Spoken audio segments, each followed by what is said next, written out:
مسا اخباركم ايه؟ يا رب تكونوا بخير. كل سنة وانتوا طيبين بمناسبة العام الدراسي. ناس كتير سألتني عن ازاي ممكن نعمل ميزانية لبيتنا في سر الغلاء اللي احنا فيه حاليا. فانا قررت ان انا اعملكم ملف كامل عن ازاي ممكن تعملي ميزانية. هنبتدي اول حاجة بالفراخ. ازاي ممكن من 5 فرخات تطلعي 8 اصناف تاخدي بيهم اسبوعين كاملين، تستخدميهم كغدا، تستخدميهم في لانش بوكس، انتي حرة. هنسمي الله ونصلي على الرسول عليه افضل الصلاة والسلام. نبتدي على طول. هنا انا جبت 5 فرخات، وزن كل فرخة فيهم 2.5 كيلو. طب اشمعنى الوزن 2.5 كيلو؟ عشان خاطر صدور البانيه يكون فيها لحم يتعمل منيه البانيه، واقدر اعمل منيه شاورما. اما الوزن اللي اقل من كده، عندك الاتنين والكيلو 800 والكيلو 700، لا دول بيبقوا وزن شوي، صدورهم ما بتديش بانيه. طب لو احنا كبرنا الوزن، جبنا فرخة 3 كيلو او 3 كيلو اكتر، هتبص تلاقي هدرت معانا في العظم، لان الفرخة كل ما بتكبر وزنا كل ما العظم بتاعها بيتقل، وهتلاقي ان هي نسبة التهدير بتاعتها اكبر من الاستفادة. لذلك انت لو حابة تعملي الاصناف دي، بتركزي على الوزن معاكي من 2500 لغاية 2700، او ممكن 2400 2300 وهكذا. بس ما تجيبيش اتنينات 2 كيلو او اقل، او ما تجيبيش 3 كيلو او اكتر، لان زي ما قلتلك ال2 كيلو تستخدميها 2 كيلو، والكيلو 700 والكيلو 800 بتستخدميهم كشوي. لا، من فوق 3 كيلو بتخسر معانا كتير في العظم، لان العظم بيوزن. هتبصي تلاقي انتي من ال5 فرخات طلعتي اكتر من 2 كيلو عظم. طب ليه؟ انتي كده مش هتستفادي حاجة، وكده مش هتكوني وفرتي، بل بالعكس كده هيكون خسارة عليكي مش اكتر. هتجيبي الفراخ تغسليها غسلة حلوة مرة واتنين وتلاتة، وبعد كده بمعلقة طحينة وتروحي غسلاها مديها فم حلو كده، تسيبيها حوالي نص ساعة بحيث الطحينة تطرد اي ريحة زفارة فيها. بعد كده بنشطفها تاني، بعد كده بنديها غسلة تالتة بدقيق وليمون وملح ورشة جنزبيل، بصراحة بتقضي على اي روايح فيها. بعد كده بنتأكد ان هي نطفت، بنبتدي بقى نخليهم قطعة قطعة.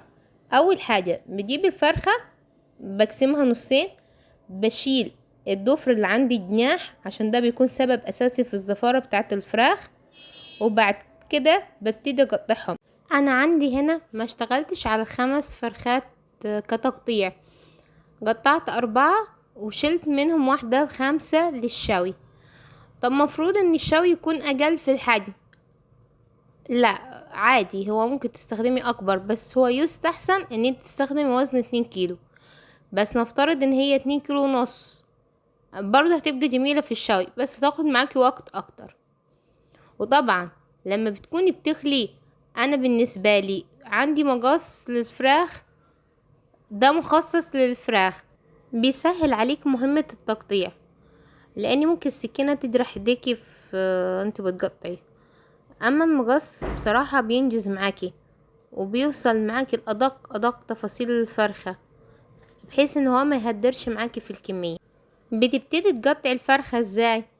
اول حاجة بتقطعي الصدور، وبعد كده بتقطعي الوراك، بتقطعي الأجنحة لوحديها، بحيث ان انتي تعملي جناح ليه دبوس. يعني ايه ليه دبوس؟ ان هو تقطعي حتة الجناح فيها سنة من الصدر، ده اسمه دبوس الجناح. على فكرة انا اول مرة اعرف ان الجناح ليه دبوس زي الدبوس بتاع الورك من فترة قريبة خالص، من حوالي 15 يوم. كنت في مكان اللي بيبيع فراخ بالتجزئة، اجزاء يعني فراخ وراك وبانيه وصدر، فبقول له انا عايزة طبق اجنحة، راح قال لي عايزة جناح كامل ولا دبوس؟ قلت له هو الدبوس مش بيبقى في الورك؟ راح قال لي لا، الدبوس برضو بيبقى في الجناح. ايه المقصود بالدبوس؟ اللي هي الحتة اللي فوق الكتف دي، لما بيشيل منها حتة الضفر، الحتة اللي من فوق دي اسمها دبوس. بس دبوس خاص بالجناح، زيها زي الدبوس الموجود في الورك. هي حتى واخدة شكل الدبوس بتاع الورك، بس على هيئة جناح صغيرة كده مش كبيرة. فكنت أول مرة أعرف المعلومة دي من حوالي 10 أيام أو 15 يوم. طبعا أنا لما ببتدي بخلي بشيل كل الزوايد من الجلد من الدهون، عشان ملهاش لازمة، في نفس الوقت عشان الكوليسترول في الجسم. فبشيل كل الزوايد. أبقى أنا ليه بخلي الصدور من الجلد؟ لأن أنا هستخدمها كبانيه وكشاورما. لا، افرض انت هتستخدميها كصدر كامل في التسوية، لا، ما بتشيليش الجلد، بتسيبيه عادي. لكن في حالة ان انت بتستخدميه زي تعملي منيه بانيه او شاورما، بتشيلي الجلد والدهون اللي حواليها كلها. طبعا هنا انا جبت الكبد والجوانص وفتحت الجلوب عشان القلب ما يبقاش فيه تجمع دموي من جوه. تفتحيه وتغسليه كويس، لاني لو ما فتحتوش بيستوي ومن جوه القلب فيه دمايه. وبعد كده الكبد والجوانص بيبقى حوالينها دهون، انا زلتها كلها وشلتها وشطفتها شطفة كويسة. عصرت لها ليمون وسنة طحينة ودعكتهم دعكة كويسة، وهبتدي اشيلهم في طبق فويل. انا بستخدم اطباق فويل عشان خاطر يبقى عندي مساحة في الفريزر للتخزين. اولا ما بتاخدش مكان، ثانيا بتبقى سهلة في الفك ومش غالية. يعني هي اللفة فيها 100 طبق 65 جنيه، يعني الطبق واقع اقل من نص جنيه. جيبيها مش هتخسر معاك في المطبخ، وهتفيدك في حاجات كتير، هي وبكرة ستريتش. طبعا انا بستخدم الكبد والجوانص عشان اشتغل بيها في الحمام الكداب، لاني احنا بصراحة ما بنحبوهاش في الاكل. فانا بخليها عشان لما اعمل حمام كداب بستخدمها في الرز بالخلطة داخل الحمام الكداب. ممكن برضو تعمليها طاجن لسان عصفور بالكبد والجوانص. ممكن تعمليها طاجن كبد وجوانص بالدمعة. ده شيء يرجع ليكي انتي، حسب حريتك الشخصية وحسب بتفضليها ازاي. يعني انا شخصيا زي ما قلتلك ما بنفضلهاش كأكل مباشرة، فبستخدمها كحشوة داخلية، يا اما في حمام كداب يا اما في حشوة. يكون عندي مثلا حمام او ديوك فالكبد بتاعتهم قليلة، فبزود بيها من الكبد دي عندي. كده تعتبر معاكي اول نوع، اول صنف احنا عملناه من الفرخة اللي هي الكبد والجوانص. تاني صنف هستخدمه عندي اللي هو الوراك. طبعا هنا انا مش هسيبها مباشرة وراك، لا، هستفيد منها كنوعين. هعمل منها دبابيس عشان اعمل منها كنتاكي او دبابيس مشوية، وهستخدم اللي هي فخدة الورك هعمل منها شيش طاووق. طبعا انا عندي هنا خليت 4 فرخات وكل فرخة فيها وركين، يبقى الحصيلة بتاعتي هتكون 8 دبابيس و8 فخاد اوراق. 8 دبابيس دي هخليهم وجبة هنعملهم مرة تانية بتتبيلة مميزة للكنتاكي. اما بالنسبة ليا فخدة الوراك هخليها دلوقتي معاكم عشان اعمل منها شيش طاووق. بنخلي الفخدة ازاي؟ اول حاجة بشيل الجلد بتاع فخدة الورك خالص. بعد كده بشوف العظمة بتاعت الورك، ببتدي طرف السكينة افصل عنها اللحم بتاع الورك بهدوء كده عشان انت ما تعوريش، وفي نفس الوقت عشان ما تهدريش معاكي انت وشغالة. اي زوايد في العظم تطلع ببتدي بخليها بعد كده بالسكينة بالراحة، بعمل منها شاورما. بفصل العظمة نهائي عن فخدة الورك. بعد كده عندي عظمة تانية بتقابلني في لحم الفخدة نفسه من جوه، العظمية بتاعت الفخدة برضو بهدوء ببتدي افصلها. هتتفصل معاكي بمنتهى السهولة، ما بتاخدش وقت. هكرر الحركة دي لغاية ما اخلص فخاد الوراك كلها. انا عندي هنا 8 فخاد وراك، لما خليتهم تقريبا عملولي حوالي كيلو الا ربع. بعد ما بخلصهم كلهم خالص ببتدي اقطعها مكعبات صغيرة، بس مش صغيرة خالص عشان ما تتحركش معايا انا وبعمل الشيش طاووق. يعني اخلي المكعب قد مكعب التلج او قد مكعب وحدة المرقة في نفس الوقت عشان يستوي. يعني ما تكبرهوش خالص وما تصغرهوش، وسط الموضوع.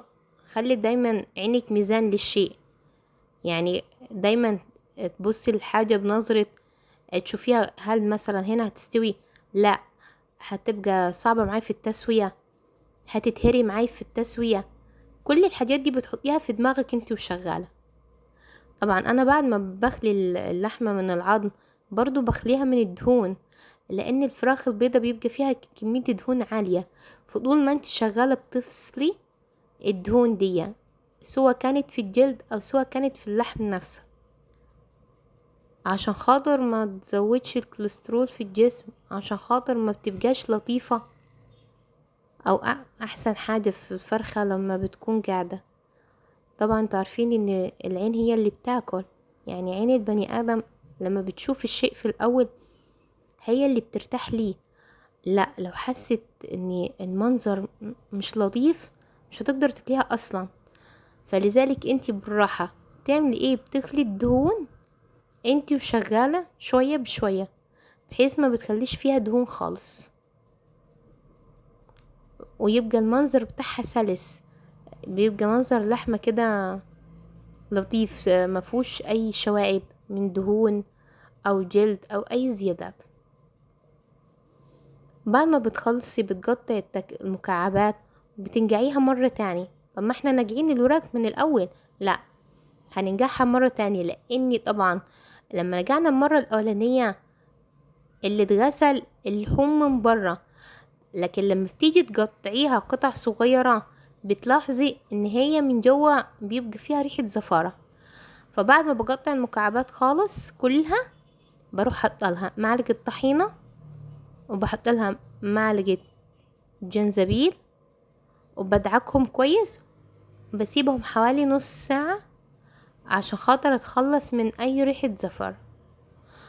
في ناس بتستخدم الخل مباشرة في الغسيل بتاع الفراخ، الخل حلو معقم قوي، بس انا بالنسبة لي بحس ان هو بيثبت ريحة الزفارة في الشيء، ما بينهوش، بيخلي ريحة الزفارة قوية. فانا لو هستخدم خل بستخدم الخل في اخر مرحلة كنوع من المطهر، ان هو يطهر الفرخة من اي ميكروب تعرضت ليه عن طريق ايدي، عن طريق المكان من غير ما اقصد. فلذلك بيكون المرحلة الاخيرة هو الخل. لكن انا في البداية عشان اتخلص من ريحة الزفارة مفيش غير المكون السحري اللي هو الطحينة. الطحينة اقسم بالله بتقضي على اي ريحة زفارة في اي شيء إن كان، سواء فراخ، اسماك، اي نوع من الطيور، لحوم. معلقة الطحينة بتغيرها المكان تاني، او حتى تنظيف ممبار، لحمة راس، معلقة الطحينة بصراحة بتنهي على اي زفارة فيها. وعلى فكرة انت ممكن برضو تستخدمي افخاد الفراخ دي، مش شرط شيش طاووق، بس هي يفضل في شيش طاووق عشان بتبقى طرية وبتستوي بسرعة. برضو ممكن تستخدميها في برجر الفراخ، لاني برجر الفراخ لما بيتعمل من الصدور وبيتحط له افخاد الوراك بيخلي البرجر جوسي وطري، ما بيبقاش ناشف. يعني عشان تحصل على احسن برجر فراخ تعمليه خليط ما بين الصدر والورك. الصدر اللحمة متماسكة، الورك بيخلي البرجر فيه سنة طراوة ما بيخليهوش جاف. يعني انت ممكن برضو تستخدميه في برجر الفراخ، ممكن تستخدميه في ان انت تفرميه تعملي بيه مكرونة بشاميل. انا بقولك كذا طريق. انا اسفة ان الفيديو طول عليكم وهيطول كتير، مدة الفيديو كبيرة، بس انا بحاول الملك كل ملف الفراخ في الفيديو ده، بحيث ان انتي ما تدوريش على حاجة تانية. يعني هنا في الفيديو ده هتلاقي كل ما يخص الفرخة، سواء طريقة الخلي او طريقة التتبيل، يعني دمجلك الاتنين مع بعض. عشان كده الفيديو ده كان طويل. انتي ممكن اصلا لو فكرنا الفيديو ده بيعمل 8 فيديوهات صغيرة، مدة صغيرة، ان انا لو فكرت اجزء بقى الفيديو، بس انا قلت بدل ما تتعب في التدوير عملتلك ملف كامل يشمل كل مشتقات الفراخ او كل الطرق اللي ممكن تستخدمي بيها الفراخ، وفي نفس الوقت عملتلك التتبيلة بتاعت كل جزء. كده انت مش هتحتاجي تجيبيه من بره ولا تشتريه برضو مجمد او متبل. انا بقدم لك في الفيديو هنا طريقة الخلي وطريقة التتبيل عشان تستفادي مع الاتنين مع بعض. وخلي بالك الفيديو بتاعنا ده هتستفادي من موضوع التجهيزات ده بطريقة حلوة خالص، خاصة لو كنتي موظفة او عندك شغل، لاني هيخليكي انت خلال ساعتين تعملي المكونات كلها، بس هيريحك في 8 وجبات: وجبة شيش طاووق، وجبة بانيه، وجبة ستريبس، وجبة شاورما فراخ، وجبة فراخ متبلة، وجبة دبابيس، وجبة أجنحة عشان كنتاكي، وطبعا طاجن الكبد والجوانص بلسان العصفور أو بصل زي ما انتي عايزة. فهتبصي تلاقي ان انتي وفرتي وعملتي 8 وجبات من 5 فرخات، اشتريتيهم مرة واحدة بدل ما كل شوية تشتري او تبعت حد يشتري. فانت جيبيهم وجزئيهم ويبقوا عندك في البيت، حابة تستخدميهم كغدا، حابة تستخدميهم كعشاء، حابة تستخدمي مثلا البانيه والستريبس في اللانش بوكس بتاعت اولادنا. جالك ضيف يا ستي وما كنتيش عاملة حسابك، هتبصي تلاقيهم عندك في البيت، وهيديكي فرصة ان انت تعرفي ميزانيتك قد ايه. يعني انت اول اسبوع هتجيبي ال5 فرخات دول، هتروحي تستخدميهم 8 مرات. بعد كده نفترض ممكن تجيبي كيلو لحمة او كيلو لحمة مفروم يكملوا معاكي الايام الباقية. على يومين 3 تحابيش هتبصي تلاقي عديتي 15 او 20 يوم من الشهر. فانت ممكن اصلا بال5 فرخات دي تكتفي بيهم في الشهر، وتجيبي عليهم مثلا كيلو لحمة على كيلو ونص سمك على كيلو لحمة مفروم، هتبصي تلاقي قضيت الشهر كامل. هنا بقى هبتدي اتبلك الشيش طاووق ازاي: معلقتين زبادي، معلقة مايونيز، معلقة كاتشب، معلقة مستردة، وبعد كده عندك بابريكا، روزماري، توابل فراخ، وملح. وطبعا دي مكعبات الشيش طاووق اللي عملناها من افخاد الوراك بعد ما غسلناها بالطحينة وسبناها نص ساعة منقوعة فيها. اول حاجة هنزل بالزبادي، بعد كده هنزل بالمايونيز، بعد كده هنزل عندي بالكاتشب والمستردة، بعد كده هنزل عندي بتوابل الفراخ، وهخلطهم كلهم في بعض لغاية ما يعملوا لي ميكس متماثل من التتبيلة. بعد كده هنزل بالمكعبات بتاعت الشيش طاووق. لو لاحظتوا انا ما حطيتش الملح كله يا جماعة، انا حطيت جزء بسيط عشان هستخدم الملح في باقي التتبيلات. هقعد اخلطهم في بعض لغاية ما يدوني ميكس متماثل. بعد كده هنزل فيهم بالشيش طاووق اللي احنا قطعناه وخليناه. طيب هسيبها في التتبيله قد ايه؟ دي طبعا شيء يرجعلك انت. بعد ما حطيتيهم هتفضيهم في الطبق الفويل، هتقفليهم بالستريتش مارك وتشيليهم في الفريزر. طب افرض انا حابه استخدمهم، بعمل ايه؟ بطلعهم نص ساعه لغايه ما يفكوا، وببتدي اسيخ فيهم في اسياخ شيش طاووق. طب انتي ما عملتهمش على الاسياخ مباشره ليه؟ عشان خاطر ريحه البصل ما تغيرش في الفريزر. ناس كتير بتقولي بتحتفظ بيها بالفريزر عادي، بس بصراحة انا لا، انا حاسة ان البصل لو دخل تفريز هيعمل ريحة مش لطيفة. لذلك انا بعمل الجزء الصعب اللي هو المهمة الاكبر، بجهز التتبيلة بتاعت الفراخ. على فكرة الشيش طاووق لما بيتبل بيبقى تحفة في الطعم، لما كل ما يقعد في التتبيلة اكتر كل ما طعمه يبقى احلى. فانتي تبليه وشيليه، وقت ما حابة تستخدميه طلعيه قبلها بنص ساعة، فكيه وقطعي بصل، فلفل اخضر وطماطم وفلفل الوان وفي الاسياخ، وابتدي سيخيه بس، مفهوش اي افتكاسة. خلصنا كده من الشيش طاووق. يبقى احنا كده عملنا الدبابيس، عملنا الشيش طاووق من اول ما خليناه لغايه ما تبلناه. ندخل بقى على الحمام الكداب اللي معظم الناس بتخاف منيه وبتفضل ان هو تشتريه من بره جاهز، مع ان يا جماعه اقسم بالله سهل جدا في طريقه الخلي. اول حاجه بشيل العظمه العريضه اللي في الورك، اللي هي بتبقى ماسكه الوركين في بعض، دي بشيلها نهائي. بعد كده ببتدي بالراحه بالسكينه، ببتدي اشيل اللحم اللي حوالين العظمه، ما بفتحوش بالنص عشان ما يبصش معايا، لا ببتدي بالسكينه ابعد شويه بشويه لغايه ما اخلص من اول عظمه. بعد كده بقصها، باجي في العظمه التانية ببتدي بالسكينه اظهرها شويه شويه شويه شويه شويه شويه لغايه ما تظهر عندي.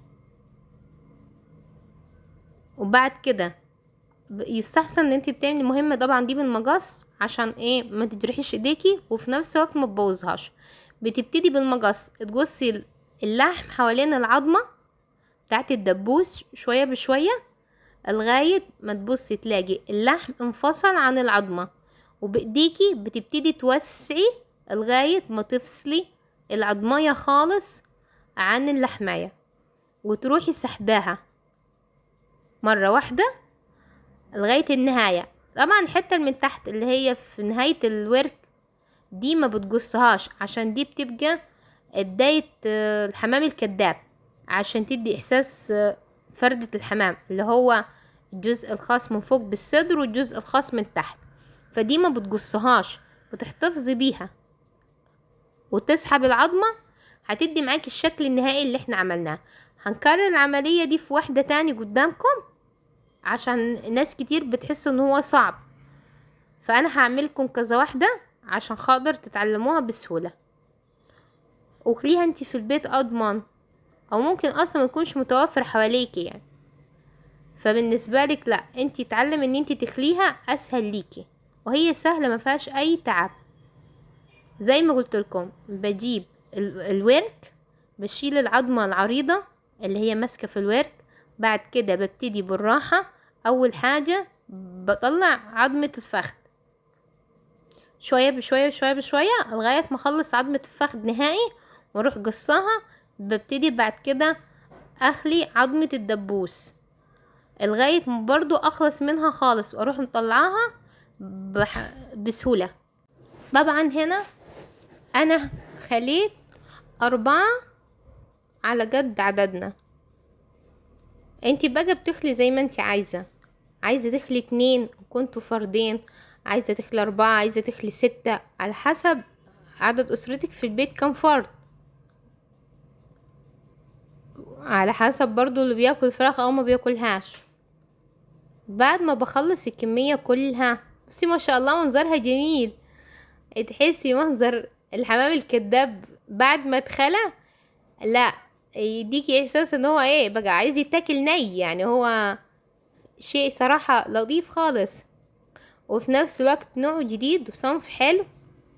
كمان لو عندك ضيوف هيشرفك قدام ضيوفك، هتحسي ان انتي مختلفة بقى ومبتكرة، اللي هو عاملة حاجة كده ملفتة وجديدة، مش كل الناس هتعرف تعملها، والطريقة سهلة خالص. انا خليت لكم الكل قدامكم كده. نيجي للتتبيلة، معلش انا اسفة انا مصورتش لحظة تجهيز التتبيلة. التتبيلة عبارة عن بصلة مبشورة وجزراية وواحدة طماطماية وقرن فلفل اخضر، ولو عندك فلفل الوان احمر حط فيه، والتوابل. على فكرة التتبيلة بتاعتها نفس تتبيلة المشوي، مفيهاش اي افتكاسة. بمسك الورك كده وبدعك فيه من جوه ومن بره بحيث ان هو يتشرب من التتبيلة، وبعد كده في طبق فويل وبحطه في ستريتش مارك بيتلف وبيتحط في الفريزر لغاية وقت الاستخدام. طبعا برضو دي من ضمن الحاجات اللي كل ما بتقعد في التتبيلة كل ما طعمها بيبقى احلى. طب لما اجي احشيه بعمل ايه؟ بطلع وبسيبه لغاية ما يفك، وبعد كده بحشيه. طب بحشيه ازاي؟ بحشيه برز بخلطة، اللي هو ايه الرز بخلطة، اللي هو بصل، فلفل اخضر، وكبد وجوانس وشوية رز، تحمريهم في بعض، تروحي مزودة شوية مية، بذر الثوم، ورشة من جوز الطيب، وبتبتدي تحشيها. هعملكم فيديو مخصوص للحمام الكداب عشان خاطر اوريكم ازاي بتقفلوه، وازاي ما يفكش منك في المية، وازاي ممكن تسويه وبمنتهى السهولة. وبعد ما بيطلع بيدهن ايه عشان ياخد اللون الذهبي او الاحمر بتاع الشوي. بعد كده بندخل على مرحلة الصدور اللي بنعمل منها بانيه وستريبس. اول حاجة انا قسم الصدر نصين، ببتدي اطلع العظمة تحت الصدر من جوه، وبعد كده هتلاقي في الصدر بتاع الفرخة في حتة ناعمة كده، قطعة واخدة شكل البونبوناية. دي احسن قطعة ممكن تعملي منها الستريبس. انتي بتفصليها واحدة واحدة. طبعا انا هنا عندي 4 فرخات، هيعملوا معايا بالظبط 8 قطع من الستريبس، اللي هو الجزء اللي قلتلك عليه، الجزء الناعم ده اللي في الصدر من جوه. بصراحة بيبقى تحفة في الستريبس. طبعا هنا عندي صدر تاني بخليه، بطلع العظمة بالراحة على كد ما بحاول ان انا مهدرش فيها. طب افرض طلعت معي اجزاء، الاجزاء دي بخليها بالراحة بالسكينة، وبعمل طبق على جنب اللي هو طبق شاورما، بيبقى حتت صغيرة. ممكن استخدمه كشاورما، ممكن استخدمه في حشوة سمبوسة، ممكن استخدمه في ميني بيتزا او بيتزا. بيستخدم معاك في حاجات كتير. ممكن يستخدم في صينية جلاش بالفراخ. كل دي استخدامات. احنا ما بنهدرش حاجة، بنحاول نستفيد من الفرخة على قد ما نقدر. طبعا يا جماعة انتوا عارفين الدنيا غالية، فما عنديش استعداد ان الواحد يخسر شيء. اي حاجة حاليا في الوقت الحالي بنحاول ان احنا نستفاد بيها. فحتى العظم اللي بيطلع بنخليه يا ست الكل، بنخليه نهائي وبنعمل منه طبق شاورما. وممكن يطحن طبق الشاورما ده ويتعمل منيه كفتة فراخ مليها حل، او برجر فراخ، او ناجتس. يعني بصي معانا مش هتحتاري ممكن تعملي ايه. ممكن من الفرخة تعملي منها كذا شكل وكذا استفادة. طبعا برضو انا هنا هعمل صدور بانيه، بس انتي ممكن تعملي منها برجر فراخ، ممكن تعملي منها ناجتس، ممكن تعملي منها كفتة فراخ زي ما انتي حابة. ممكن تعملي بوب كورن فراخ، اللي هو عبارة عن كرات فراخ محشية جبن واخدة شكل صغير. او ممكن تعملي منها كوردون بلو فراخ زي ما انتي عايزة. كل ده ممكن تعمليه من الصدر بتاع الفراخ. يعني انتي اصلا ممكن الاربع صدور، الاربع فرخات عندك 8 صدور تستخدميها. لو انتي الاسرة بتاعتك انتي وجوزك وطفل مثلا، اسرة صغيرة مكونة من 3 افراد، ممكن تستخدمي ال8 صدور دول تعملي منهم 4 أو 5 اصناف. كل صدر تعملي منيه صنف. يعني ممكن تستخدمي صدر تعملي منيه كوردون بلو، هيعمل معاكي من 4 ل5 قطع. وممكن تستخدمي صدر تعملي منيه برجر فراخ. لو هتزودي للبرجر الفراخ بقسماط او فول صويا، هو ممكن يزود فول صويا، ايوه بيزود فول صويا، ما عنديش اي مشاكل، ما بيقولش لا في اي حاجه، وما بيبانش في الطعم، وما بيبانش في الاستخدام، بيبقى برجر اقتصادي جميل جدا. تمام. ممكن برضو تستخدمي صدر بتزودي عليه بصل وتوابل تعملي منيه كفتة. ممكن تستخدمي صدر تعملي منيه ناجتس، بتضيفي عليه بطاطس تعملي منيه ناجتس. ممكن تستخدمي صدر تعملي منيه احنا ناجتس. تمام. يعني انا بقولك كل الحلول، بحاول اوصل معاكي لكل الطرق اللي تستفادي منها، بحيث ان انت تعملي كل يوم صنف متنوع، انت ما تمليش، جوزك ما يملش، وما تحتاجيش تشتري من برا، وفي نفس الوقت توفري على نفسك المصاريف والمجهود. في يوم واحد بتتعبي فيه تعملي كذا صنف. ممكن تعملي 15 صنف، تاخدي 15 يوم وانتي مرتاحة. طلعي من الفريزر يا ست البنات وتسوي وتاكلي. يعني زي ما قلت لكم ده هينفع الناس الموظفين اكتر. او الستات اللي بتحب تنظم حياتها بحيث يبقى عندها وقت مثلا للمذاكرة، وقت بقى تستمتع مع نفسها، وقت لبيتها، وقت لصحتها، اللي هو طبعا مهدور اصلا مع الستات. يعني معظم الستات البند الخاص بصحتها ده بيبقى بند اصلا ضايع يعني. احنا ما بنعرفش نحافظ على صحتنا. بس انا بكلم كل الناس، يعني ممكن يكون في ستات بتعرف تحافظ على صحتها وعلى وقتها وتظبط امورها، وما اعتقدش ان في واحدة حاليا بتحافظ على صحتها مع العيال والبيت والاسرة والوقت اللي شغال بيجري. بس ف نرجع بقى لموضوعنا الفراخ. احنا طلعنا من موضوع الفراخ دخلنا في موضوع صحتنا الضايعة، خلينا في موضوع الفراخ. فانا بقدم لك كذا طريقة ممكن تستخدمي بيها الفراخ وتعمليها بيها. طبعا دي صدور الفراخ، هنا عندي ده الستريبس، عارفة شكله كويس عشان تطلعوه من الفرخة وتعملوه ستريبس. وبعد كده بكمل تقطيع الكمية كلها. انا بصراحة عملت الكمية كلها بانيه، ما خليتش الصدرين عشان اعمل منهم بيتزا، اعمل منهم برجر فراخ. عيالي بيحبوا البانيه اكتر، فاكبر كمية انا عملتها البانيه عشان خاطر برضو يستفادوا منها في دخول المدارس. بانيه وشوية مكرونة، بانيه وشوية رز، بانيه ممكن وسباكيتي، بانيه وشوية بطاطس، بينجز معي في الموضوع. وطبعا اصلا عيال حاليا ما بقيتش تحب الحاجات التقيلة اصلا يعني. كده انا عندي خلصت كل كمية الصدور، ما شاء الله الله اكبر. ادتني 4 اطباق من الصدور، تقريبا كل طبق وزن نص كيلو.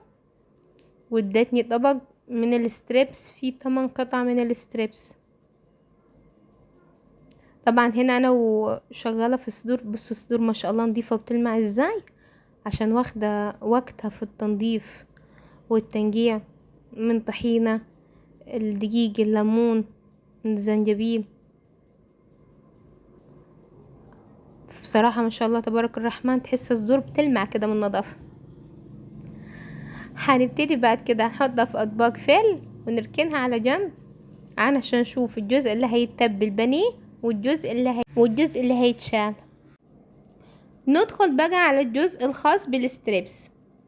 هنا عندي ال8 صدور عملوا 8 قطع من الستريبس. بصوا ما شاء الله الله اكبر، شكلهم جميل ازاي، لونهم بينك كده ونضاف لامعين.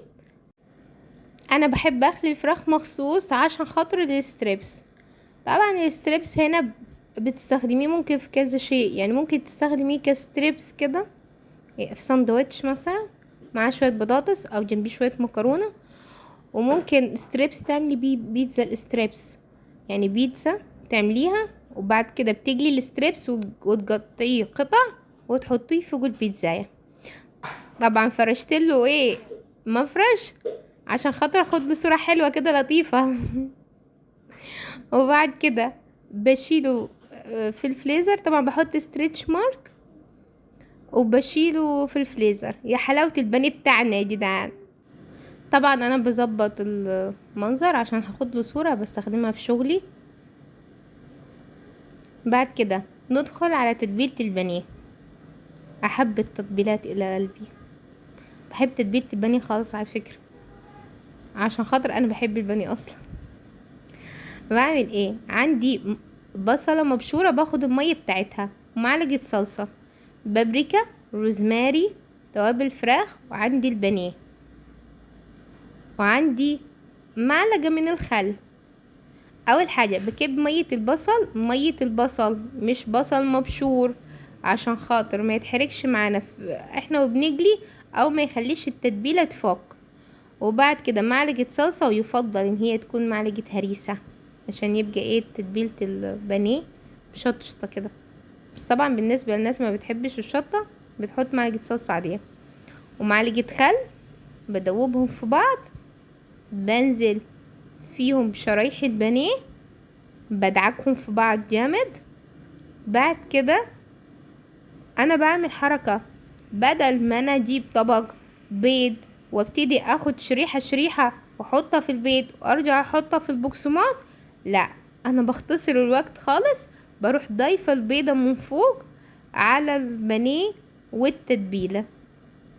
وعلى فكرة هتبقى موفرة معاكي جدا ان انتي ما تخليكيش تستخدمي بيض كتير. انا ما بحبش البيض الكتير في الاكل عشان ما يعملش ريحة زفارة. وطبعا في البيضة بحط نقطة خل، ده شيء احنا متفقين عليه، شيء ما بغيرهوش. اي نوع بيض بدخله في ايا كان حتى لو حلويات بحط له نقطة خل عشان تقضي على الزفارة وعصرة ليمون. فهنا انا استخدمت بيضة واحدة عشان اتبل بيها نص كيلو البانيه.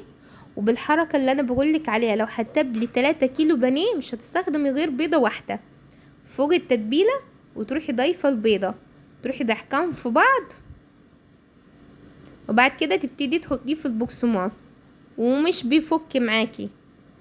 وبرضه هوريكي طريقة حلوة لعمل البقسماط بس في فيديو تاني. انا هنا بصراحة استخدمت بقسماط جاهزة اللي بتشتريها من اي سوبر ماركت، بس هنزلك بطريقة استخدم فيها البقسماط، بقسماط بيتي، والله بيكون احلى من الجاهز. بس انا في اليوم ده كان عندي ضغط شغل وما كانش عندي عيش فينو استخدمه في ان انا اعمل بيه بقسماط، فاشتريت بقسماط جاهز.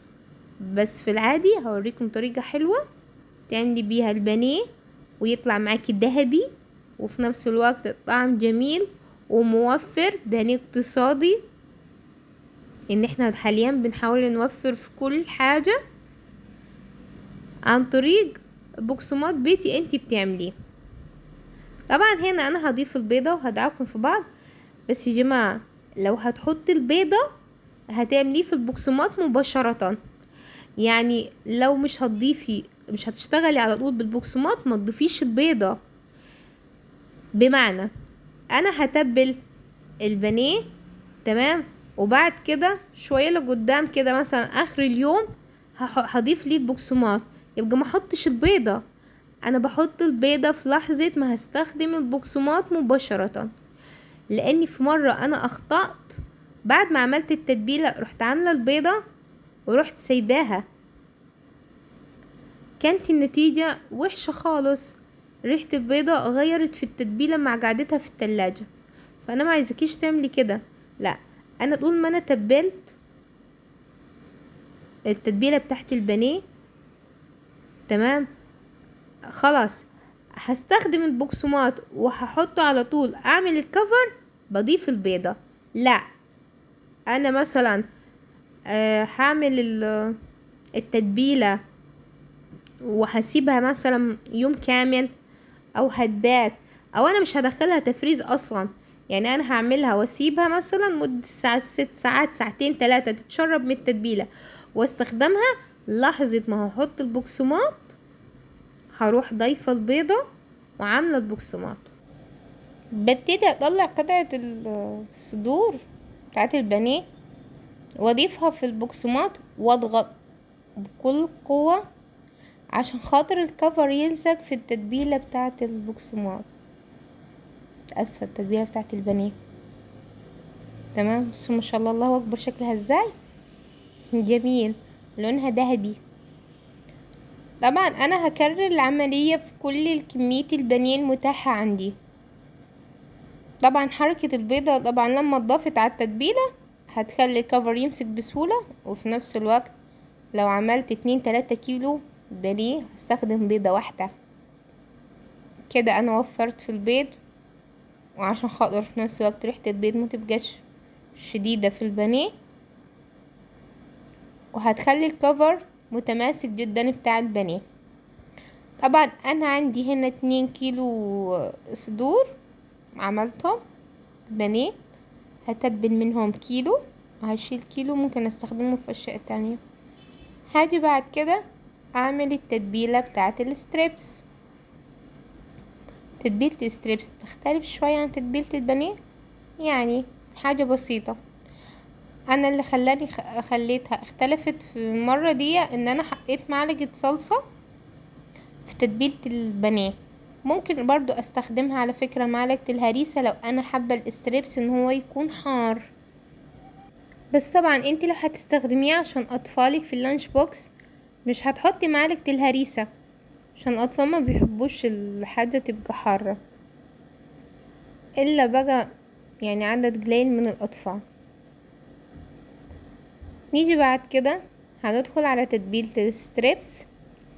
تتبيلة الستريبس عندي عبارة عن معلقة من الزبادي، معلقة كاتشب، مايونيز، معلقة باربيكيو، وعندي توابل الفراخ المتعارفة بقى اللي هي بابريكا، روزماري، توابل فراخ، ملح. وعندي هنا 8 قطع الستريبس اللي احنا خليناها من الصدور. اول حاجة هعملها هنزل في الطبق قطع الستريبس اللي احنا اخليناها، طبعا مغسولة ونضيفة وكل حاجة بقى، احنا مش هنحكي في الحوار تاني. بنزل عليها بمعلقة الزبادي، وبنزل عليها بمعلقة الكاتشب ومايونيز وباربيكيو، هنزل عليها بالتوابل، هخلطهم في بعض واركنهم على جنب لغاية ما احضر الكفر بتاع الستريبس. طبعا هنا انا مش هستخدم البيضة مباشرة، لا انا هستخدم البيضة في العجينة اللي انا هعملها، اللي هضيف فيها الستريبس عشان اكون الكفر خارجي. هل ضروري ان احنا نستخدم البيضة؟ ضروري، عشان خاطر الستريبس من بره يبقى في سنة كرمشة، يبقى هش. طبعا التتبيلة عندي بتختلف عن التتبيلة اللي انا هعملها عشان خاطر اعمل بيها الكفر الخارجي للستريبس. طب هي ايه التتبيلة اللي هنعملها الكفر الخارجي للستريبس؟ هستخدم وحدة مرقة، هدوبها في كوباية مية. في الاول هحط مية دافية عشان المرقة ترضى تدوب فيها، وبعد ما اتأكد ان هي دابت نهائي هضيف باقي كوباية المية. طب هي المية دافية عادي؟ الناس بتقولك لا، طب ازاي الناس بتستخدم مية فيها قطع تلج؟ لا يا ستي، انا هستخدم مية دافية، وهحط عليهم معلقتين من الدقيق، هقلبهم لغاية ما يكون عندي سائل. هستخدم السائل ده في ايه؟ في الكفر الخارجي للستريبس. احنا في الاول ما بنضيفش كوباية المية كاملة، عشان انا عايزاه يوصل لسمك معين، ما عايزوش يترخي مني خالص. وحطي في دماغك ان انت لسه هتضيفي البيضة، والبيضة هتخليه يرخي معاكي اكتر. فانا بعمل ايه؟ بزود المية بالتدريج شوية بشوية لغاية ما احصل على قوام الى حد ما متماسك، ولا هو خفيف ولا هو برضو سميك، لا بيبقى كده اشبه بعجينة الزلابية، اخف شوية. وبقعد اضرب لغاية ما احس ان البيضة دخلت في الخليط، بيجي اللون خليط اصفر سيكة عشان خاطر البيضة اللي احنا ضفناها. طيب انا هنا كان عندي حبة من الكورني فليكس كانت فاضلة من فطار العيال، تمام، فهستخدمها. انتي بقى ممكن تعملي ايه؟ ممكن تجيبي كورني فليكس من العطار اللي بيتباع فلت ده، بيديكي نفس الفكرة. يا اما تستخدمي كورني فليكس اللي هو بيتباع في السوبر ماركتات، هو مش غالي، هو العلبة بتاعته ب45 جنيه. بتجيبي علبة تاخدي منها حبة وبتكسريها، طبعا ما بتطحنيهاش، انا قصدي هنا ما استخدمش المطحنة. انا بجيب الكورن فليكس وبايدي الهون او شيء ببتدي اخبط الكورن فليكس، بس اكسره تكسير، بس ما اطحنهوش، انا عايزاه يحافظ على المنظر الخارجي بتاعها بحيث ان هو يبقى زي الجاهز. انت بتخبطيه شويه بشويه لغايه ما يتكسر معاكي بس ما بينعمش زي ما انتوا شايفين في الفيديو كده. انا عندي ده الخليط، عندي الكورني فليكس وعندي الستريبس المتبل. هبتدي اطلع قطعة من الستريبس اضيفها في العجين اللي انا عاملاه، وبعد كده اضيفها في الكورني فليكس. اكرر الحركة دي لغاية ما اخلص الكمية. انا عندي هنا ما استخدمتش الكمية كاملة، ال8 قطع ما عملتهمش عندي بالكورن فليكس لان الكميه بتاعتي ما كفتش، تقريبا عملت 4 قطع، لان هما كانوا حبايه صغيرين اساسا، يعني بمقدار طبق صغير. احنا كنا فطرنا بيها وفضلت حبه صغيره، تقريبا كان طبق صغير، فدي اللي استخدمتها. ما كانش عندي كورن فليكس تاني، فعملت الاربعه. بس ما شاء الله ازاي زي الجاهز بالظبط. وبعد كده كملت الاربعه الباقيين بالدقيق العادي، دقيق بالتبليه بس، شوية تتبيلة يعني سنة ملح، شوية توابل، عشان يبقى الكفر ليه طعم. فعملت الاربع التانيين بالدقيق. بصراحة طبعا بتاعت كورن فليكس في الشكل بتختلف، تبقى زي بتاعت المحلات بالظبط، ما بتفرقش عن الجاهز شيء.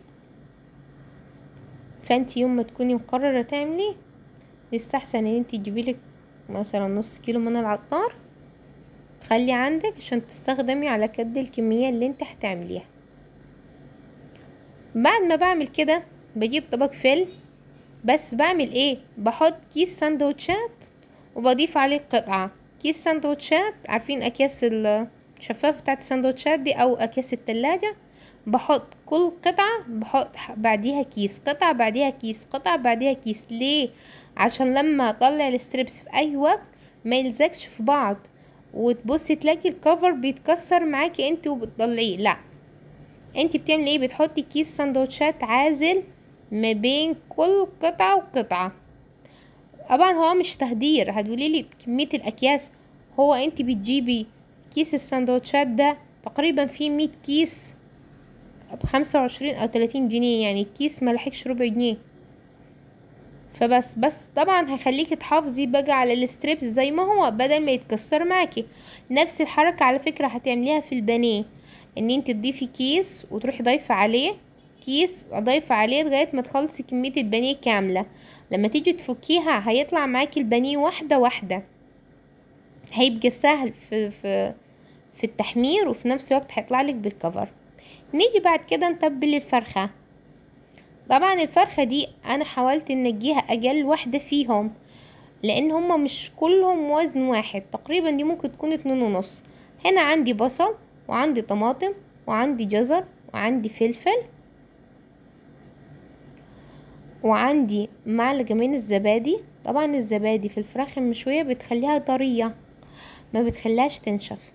وعندي هنا توم بودرة، وعندي توابل فراخ، وعندي مرقة، وعندي بابريكا، وعندي روزماري.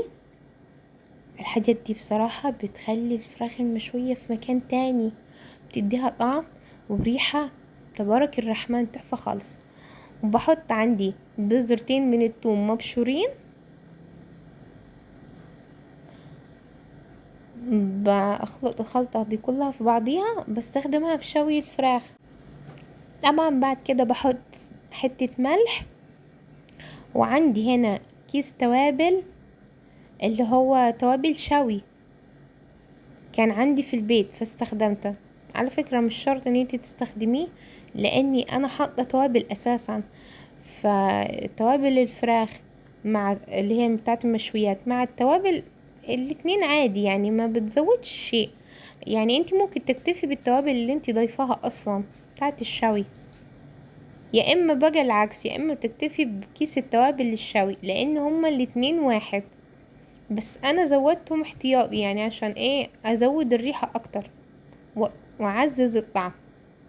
ببتدي اعمل ايه، بدخل تحت الجلد كل التتبيلة.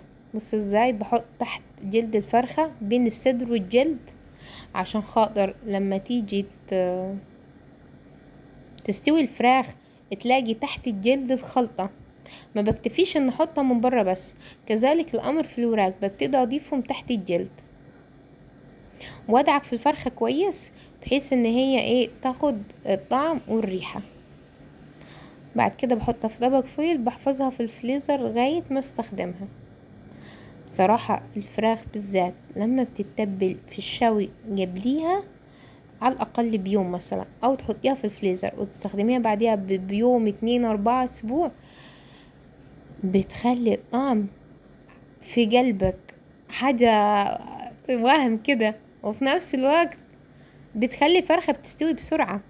يعني متاخدش عندك نار. ودي برضو تعتبر تكة من تكات نجاح الفراخ اللي حجمها كبير، اللي هي ازيد من 2 كيلو، اللي زي كده يعني 2.5. وخلي بالكم هي 2.5 بعد ما بتتنضف ما اعتقدش بتفضل 2.5، بتبقى 2 وربع، 2 و100 جرام كده يعني. تمام. انا هنا هحتفظ بالفرخة. على فكرة انا هنزلكم طريقة الفراخ في الفيديو ده بطريقتين، يا اما لو عايزة تحتفظي بيها فرخة كاملة زي كده، يا اما لو عايزة تعمليها فراخ مشوية تكة. وهنزلك في الفيديو ده الفرخة هي وسليمة، والفرخة هي ومخلية تكة، وبراحتك انت بقى على حسب ما تفضلي، ان كنتي بتحبيها سليمة كده، او بتحبيها مشوية زي المشوية على الفحم زي الفراشة كده. احنا خلصنا ما شاء الله، شكلها جميل. نيجي بعد كده الفرخة دي احنا هنعملها تكة. هنعمل ايه بقى؟ هنجيب الفرخة، هنبتدي من ظهرها نقصها، تمام، بحيث نفصلها جزئين.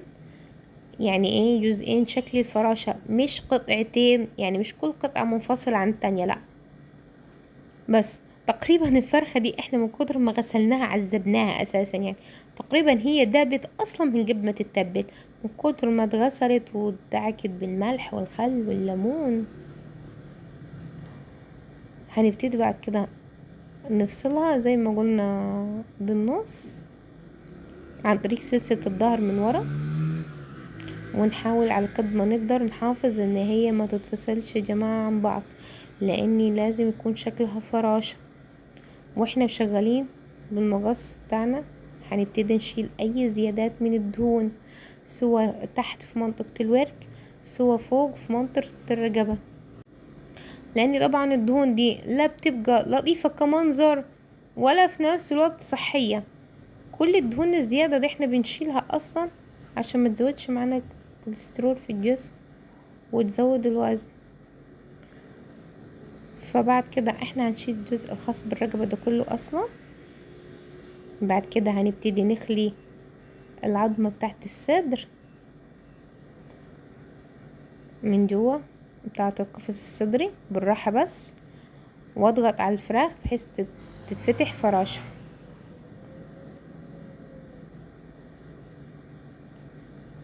بعد كده بعد ما خليناها بشويش وضغطناها هنبتدي نضيف التتبيلة بتاعتها نفس التتبيلة بتاعت الفراخ المشوية، ما فيهاش اي افتكاسات جديدة، لان هي اصلا فرخة مشوية بس اختلاف الشكل بتاعها. الشكل بس هو المختلف وطريقة التسوية طبعا. طب احنا ممكن نسوي الفرخة التانية ازاي؟ اللي هي السليمة ممكن نسويها في كذا طريقة، يا اما نركبها على الشواية في الفرن البوتاجاز او الميكرويف. لا، افرض كانت بايظة الشواية بتاعتنا، بنعمل ايه؟ بجيب ورقة زبدة، بحط فيها الفرخة، بلف ورقة الزبدة حوالينها وبحط بعديها السوليفان. طب ليه؟ عشان اولا السوليفان ما يلزقش، ثانيا عشان خاطر السوليفان مش صحي. بعد كده بضيفهم في الفرن على صينية، بشغل الفرن من تحت لمدة ساعة. بعد كده ببتدي اكشفها بمعلقة كاتشب ونقطة زيت، واروح دهناها ومشغلة الشواية. عند محمر وش اروح جلبها جايبة الظهر ومديها تحميرة. دي طريقة. ممكن برضو نستخدم حامل الشوي، بيبقى حامل ستانلس بتشتريه من عند محلات مستلزمات المطبخ، ادوات المنزلية، بيبقى حامل شوي ستانلس، بتركبي فيه الفرخة وبتحطيها على صينية، وممكن تحطي تحتيها خضار، بطاطس وكوسة وجزر وكده، بحيث ان الصوص اللي نازل من الفرخة يستوي عليه البطاطس والحاجات اللي انت ضيفاها، بيبقى طعمها جميل خالص. برضو دي طريقة. ممكن لو ما عندكيش الستانلس ممكن تحطيها في برطمان وما بتتكسرش. الناس بتبقى خايفة ان البرطمان يتكسر، لا ما بيتكسرش. كل الطرق دي انا هعملها لكم على مرة في فيديوهات تشوفوها بعينيكم. تحطي فيها البرطمان، بتحطي داخل البرطمان شوية مية، بتلبسي الفرخة فوق البرطمان وبتدخليها الفرن. دي بالنسبة للفراخ المشوية اللي هي السليمة المكفولة. اما فراخ التكة لا، انا في الفيديو النهاردة هوريكم ازاي ممكن تسويها في فرن البوتاجاز وتطلع زي بتاعة محلات الشوي بالظبط. طبعا احنا في الوقت الحالي يستحسن ان احنا نعمل كل حاجة في البيت، لان بصراحة الاسعار برا رفعت خالص، واسهلك وانضف، لان انت ضامنة الفراخ اللي انت بتستخدميها ان هي مش مجمدة، ان هي فريش، ان هي نظيفة. كمان هتعمليها بسعر اقل، لان حاليا الفراخ المشوية انتي الفرخة ممكن تكون ب250، فانتي لو فكرت تجيبيها من بره بتجيبيها اقل حاجة ب400 450، يعني يعتبر الفرخة بتمن فرختين. يستحسن انتي تعمليها في البيت احسن وافضل، يعني لان الوقت الحالي بصراحة مش مدي فرصة لاي جلعة. طبعا هنا انا في الفراخ بتاعت التكة زودت حاجة واحدة اللي هو الجزر عن الخلطة اللي فاتت، وبنضربهم كلهم مع بعض في الكبة، وبتبل فيها طبعا الفراخ اللي انا كنت عاملاها اصلا وخليها ومظبطاها. انا عارفة الفيديو طول عليكم خالص، بس انا حاولت الم لكم كل حاجة ممكن تخص الملف بتاع الفراخ. يبقى احنا النهاردة عملنا مع بعض الستريبس بالكورني فليكس وبالدقيق، وعملنا مع بعض البانيه، عملنا مع بعض الحمام الكداب خليناه، وعملنا مع بعض شاورما الفراخ، عملنا مع بعض الدبابيس، وطبعا الأجنحة عملناها خليناها على جنب، وعملنا مع بعض الكبد والقوانص. كل ده ما شاء الله طلعنا من 5 فرخات. تخيل بقى كم وجبة عملناها، ما شاء الله تبارك الرحمن. ده بالنسبة للناس اللي سألتني ازاي ممكن تعمل ميزانية البيتها خلال اسبوعين او خلال شهر. فاحنا كده خلصنا اول جزء اللي هو الخاص بالفراخ. باذن الله هعملكم فيديو يكون جزء خاص باللحوم، وبعد كده هنزل فيديو هيكون شامل فيه زي نظام جدول اللي ايه ممكن تعمليه من الفراخ اللي احنا عملناها، وايه ممكن تعمليه من اللحمة اللي احنا عملناها، وايه اليوم اللي في النص اللي ممكن يكون حاجة خفيفة، ممكن يكون كشري، ممكن يكون تحبيشات، ممكن يكون حاجات خفيفة بقى. هنعمل كل يوم صنف يشمل شيء خفيف، تمام؟ لان احنا كده عملنا ما شاء الله الملف الخاص بالفراخ، وهنعمل الملف الخاص باللحوم. يبقى كده احنا بالنسبة لنا محتاجين شوية حاجات خفيفة نواشف نقدر نستخدمها في النص. دلوقتي هوريكم ازاي ممكن تسوي الفراخ التكة في البيت. طبعا هتجيبي صينية عندك مستطيلة، صينية كيك عادية، هتسلفنيها بالسلوفان عشان خاطر لما تنزل عليها البقع بتاعة الصوص ما تمسكش في الصينية وتتحرج وتبقى صعبة في غسيلها.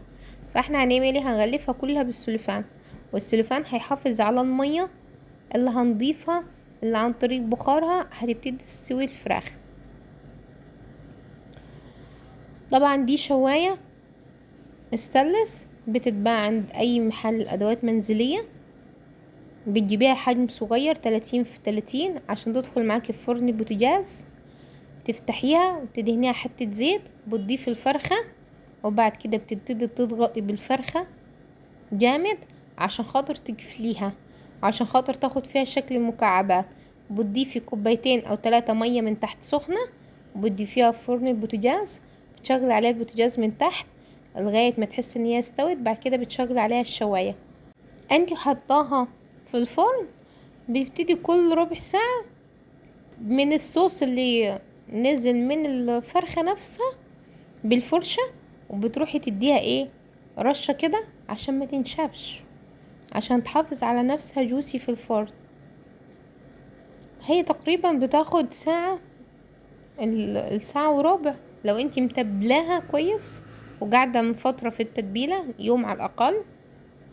بس أنا بتكلم في كده عشان ايه؟ تبقى جوسي وسهلة، وفي نفس الوقت خلي بالك ما تطوليش عليها المدة عشان ما تنشفش، لأني ممكن الفراخ معاكي من غير ما تقصي تنشف وتتحرق. تمام. فانتي لا، يعني انتي ايه، ساعة ساعة وربع، بعد كده بتشغل عليها الشواية عشان تاخد اللون الأحمر بتاع الفراخ المشوية وكفاية. بس بصراحة طعمها بيطلع ما شاء الله، الله أكبر، يعني حاجة جميلة خالص. في ناس بتفضل دي، في ناس بتفضل التانية، طبعا دي حرية شخصية ليكي. أنا بفضل التانية في حالة واحدة، إن أنا لو كنت هحشيها، يعني هحشي في قلب الفرخة حاجة، يا إما بحشيها رز بالخلطة، يا إما بحشيها بصل طماطم جزر بخلطة تاني، برضو هنزلها لكم مرة فيديو. لا، لو أنا مش مقرر إن أنا أحشيها من جوه، يبقى بعملها فراخ تكة، وبتعملي جنبيها شوية بطاطس، شوية سلطة طحينة، شوية رز بشعرية، ويبقى كده ايه، غدا وخلص وجميلة.